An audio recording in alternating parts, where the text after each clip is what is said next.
ಒಂದು ಕಾಲದಲ್ಲಿ ಬ್ರಿಯನ್ ಲಾರಾ ಅವರಂತಹ ದಿಗ್ಗಜರಿಗೆ ನನ್ನ ಆಟೋಗ್ರಾಫ್ ಬೇಕೇ ಅಂತ ಸವಾಲು ಹಾಕಿದ್ದ ಆಟಗಾರ ಹೀಗೆ ಮ್ಯಾಚ್ ಫಿಕ್ಸಿಂಗ್ ನಲ್ಲಿ ಸಿಲುಕಿ ಹೊರಬಂದಿದ್ದು ಕ್ರಿಕೆಟ್ ಲೋಕದ ಒಂದು ಕಪ್ಪು ಚುಕ್ಕೆ. ಕ್ರಿಕೆಟ್ ಲೋಕದ ಅಹಂ ಮತ್ತು ಪತನದ ಕಣ್ಣೀರಿನ ಕತೆ ಮಾರಿಸ್ ಒಡಂಬೆ. ಸ್ನೇಹಿತರೆ, ಕ್ರಿಕೆಟ್ ಅಂದ್ರೆ ಬರೀ ಆಟವಲ್ಲ, ಅದೊಂದು ಭಾವನೆ. ಇಲ್ಲಿ ಒಬ್ಬ ಆಟಗಾರ, ಕೀನ್ಯಾ ಕ್ರಿಕೆಟ್ನ ದಂತಕತೆ ಮಾರಿಸ್ ಒಡಂಬೆ. ಈ ಕತೆ ಶುರುವಾಗೋದು 1994ರಲ್ಲಿ. ಆಗಿನ್ನು ಬೆಳೆಯುತ್ತಿದ್ದಂತಹ ಆಟಗಾರ ಒಡಂಬೆ ಕ್ರಿಕೆಟ್ ಲೋಕದ ಸುಲ್ತಾನ ಬ್ರಿಯನ್ ಲಾರಾ ಅವರ ಬಳಿ ಹೋಗಿ ಒಂದು ಆಟೋಗ್ರಾಫ್ ಅನ್ನ ಕೇಳ್ತಾರೆ. ಆದ್ರೆ ಅಂದು ಲಾರಾ ಅವರು ಈ ಅಪರಿಚಿತ ಆಟಗಾರನಿಗೆ ಸಹಿ ನೀಡೋದಕ್ಕೆ ನಿರಾಕರಿಸಿ ಅವಮಾನವನ್ನ ಮಾಡ್ತಾರೆ. 1996ರ ವಿಶ್ವಕಪ್ ಅದು ಪುಣೆಯ ಮೈದಾನದಲ್ಲಿ ಕೀನ್ಯಾ ಮತ್ತು ವೆಸ್ಟ್ ಇಂಡೀಸ್ ಮುಖಾಮುಖಿಯಾಗುತ್ತೆ.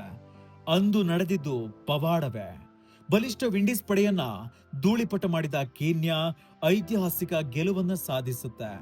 ಆ ಪಂದ್ಯದ ಹೀರೋ ಬೇರೆ ಯಾರೂ ಅಲ್ಲ, ಅದೇ ಮಾರಿಸ್ ಒಡಂಬೆ.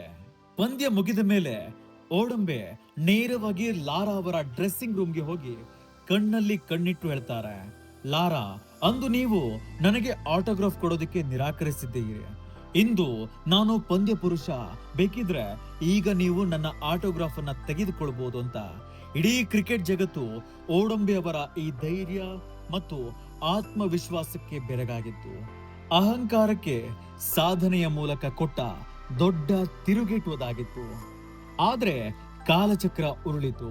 ಅದೇ ಒಡಂಬೆ 2003ರ ವಿಶ್ವಕಪ್ ನಲ್ಲಿ ಕೀನ್ಯಾವನ್ನ ಸೆಮಿಫೈನಲ್ ವರೆಗೆ ಮುನ್ನಡೆಸಿ ದೇಶದ ಹೀರೋ ಆದ್ರು. ಆದ್ರೆ ವಿಧಿಯ ಆಟ ಬೇರೆಯಾಗಿತ್ತು. 2004ರಲ್ಲಿ ಅದೇ ಹೀರೋ ಮ್ಯಾಚ್ ಫಿಕ್ಸಿಂಗ್ ಎಂಬಂತಹ ಕಪ್ಪು ಚುಕ್ಕಿಯಲ್ಲಿ ಸಿಲುಕಿದ್ರು. ಮ್ಯಾಚ್ ಫಿಕ್ಸರ್ ಬಳಿ ಹಣ ಪಡೆದ ಆರೋಪ ಸಾಬೀತಾಗಿ 5 ವರ್ಷಗಳ ಕಾಲ ನಿಷೇಧಕ್ಕೆ ಒಳಗಾದ್ರು.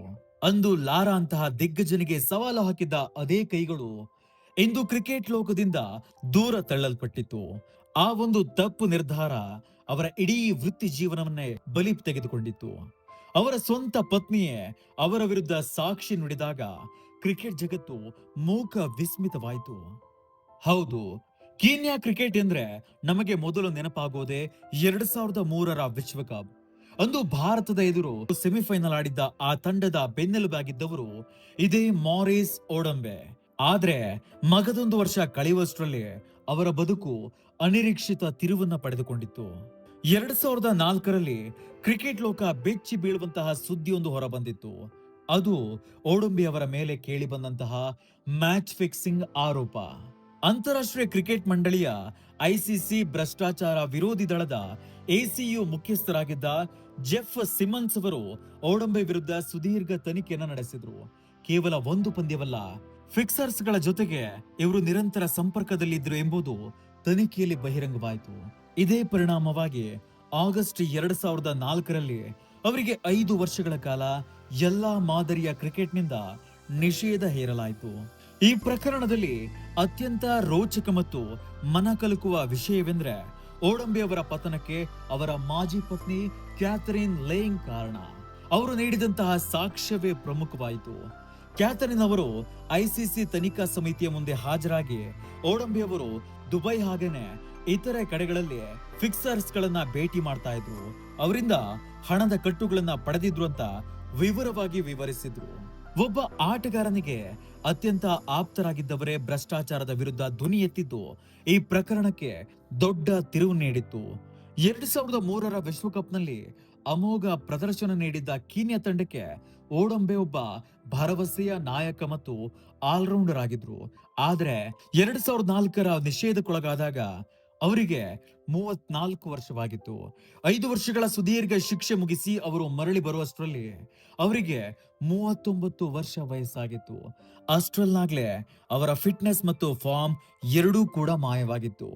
ಒಡಂಬೆ ಅವರಂತಹ ಹಿರಿಯ ಆಟಗಾರನ ಪತನವು ಕೀನ್ಯಾ ಕ್ರಿಕೆಟ್ನ ಮೇಲೂ ಕೂಡ ಕೆಟ್ಟ ಪರಿಣಾಮ ಬೀರಿತು. ಅಂದು ಸೆಮಿಫೈನಲ್ ಆಡಿದ್ದ ತಂಡ ಇಂದು ಅಂತಾರಾಷ್ಟ್ರೀಯ ಕ್ರಿಕೆಟ್ನ ಮುಖ್ಯ ವಾಹಿನಿಯಿಂದಲೇ ದೂರ ಸರಿದಿದೆ. ಬ್ರಿಯನ್ ಲಾರಾ ಅವರಂತಹ ದಿಗ್ಗಜನಿಗೆ ಆಟೋಗ್ರಾಫ್ ಕೊಡ್ತೇನೆ ಅಂತ ಸವಾಲು ಹಾಕಿದ್ದ ಒಡಂಬೆ ಹಣದ ಆಮಿಷಕ್ಕೆ ಬಲಿಯಾಗದಿದ್ರೆ ಇಂದು ಕ್ರಿಕೆಟ್ನ ಮಹಾನ್ ದಂತಕಥೆಗಳಲ್ಲಿ ಒಬ್ಬರಾಗಿ ಗುರುತಿಸಿಕೊಳ್ತಿದ್ರು. ನಮ್ಮ ಜೀವನದಲ್ಲೂ ಅಷ್ಟೇನೆ. ಜೀವನದಲ್ಲಿ ನಾವು ಎಷ್ಟೇ ಎತ್ತರಕ್ಕೆ ಬೆಳೆದ್ರೂ ನಮ್ಮ ಹಾದಿ ತಪ್ಪಿದ್ರೆ ಕಾಲ ನಮ್ಮನ್ನ ಕ್ಷಮಿಸುವುದಿಲ್ಲ. ಶೂನ್ಯದಿಂದ ವಿಶ್ವದ ಗಮನ ಸೆಳೆದ ಓಡಂಬೆ ಕೇವಲ ಒಂದು ಆಮಿಷಕ್ಕೆ ಬಲಿಯಾಗಿ ಇತಿಹಾಸದ ಪುಟಗಳಲ್ಲಿ ವಿಲನ್ ಆಗಿ ಉಳಿದು ಬಿಟ್ರು. ಕ್ರಿಕೆಟ್ ಎನ್ನುವುದು ಎಷ್ಟು ಸುಂದರವೋ ಅಷ್ಟೇ ಕ್ರೂರ ಕೂಡ ಹೌದು. ಸಾಧನೆ ಶಾಶ್ವತವಲ್ಲ, ಆದ್ರೆ ಚಾರಿತ್ರ್ಯ ಶಾಶ್ವತ. ಸಾಧನೆಗಿಂತ ಪ್ರಾಮಾಣಿಕತೆಯ ಮುಖ್ಯ ಎಂಬುದಕ್ಕೆ ಓಡಂಬೆ ಅವರ ಈ ಕಥೆಯೇ ಸಾಕ್ಷಿ.